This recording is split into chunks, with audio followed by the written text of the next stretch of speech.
It's a cartoon for tweens about biblical themes. They produce little plays, they get carried away. A flamingo, a sock, yeah, most things can talk. Connect. There's Tina and Joey and Becky and Todd. There's Lena and Jerry, they're already odd, but they still find a way to learn more about God. Connect.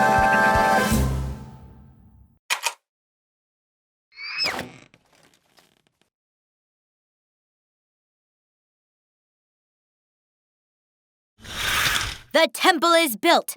Come, my Israelite subjects, bask in its lavish grandeur of all that I, King Solomon, has given you. Ooh. Ah! Finally, a place of worship worthy of the Lord Almighty. Wait a second. What's that shrine over there?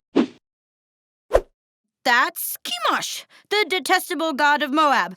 My wife Susie wanted a shrine to her god, and I figured, well, what's the harm? This shrine doesn't seem very Israelitish. Oh, that's just a shrine dedicated to Molech, the detestable god of the Ammonites.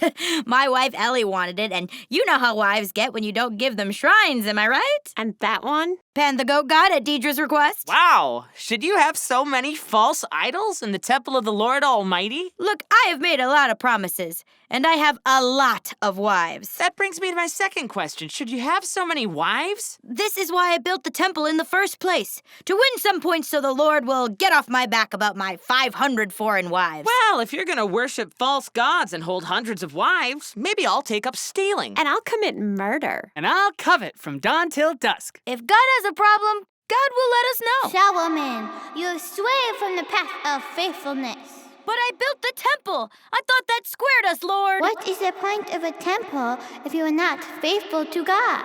I will tear the kingdom away from your wine. I will tear it out of the hand of your son. My son? It is so. So because you messed up, we're getting punished with a prolonged and unnecessary civil war? God thinks you are complicit in the unfaithfulness. No, it's because of your blasphemy that our entire kingdom is being divided.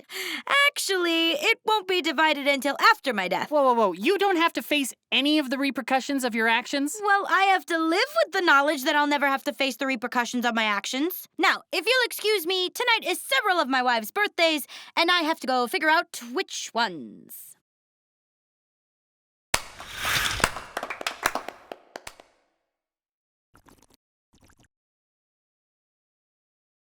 Why so glum? Didn't the show go well, kids? I just find the whole story troubling. I really just want to go home and ponder all the issues raised. If Solomon was so wise, why did he stray and worship false idols? And why would he take so many wives? And why does the entire nation have to be punished? Well, kids, the thing about it is this.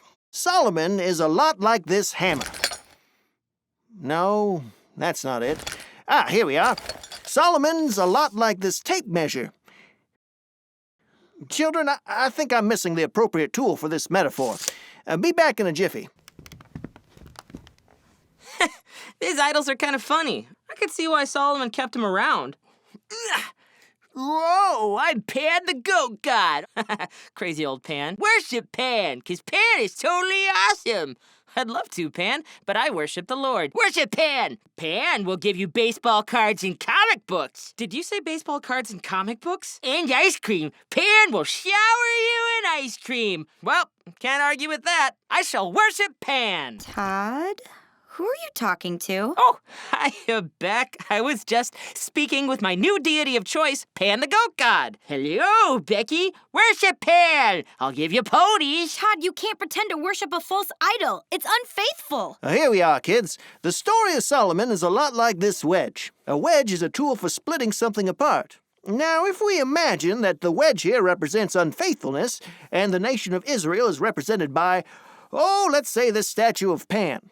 The unfaithfulness of God's people was what led to their division into two kingdoms, and ultimately led to splintering and exile. Pan, no! My power is dwindling!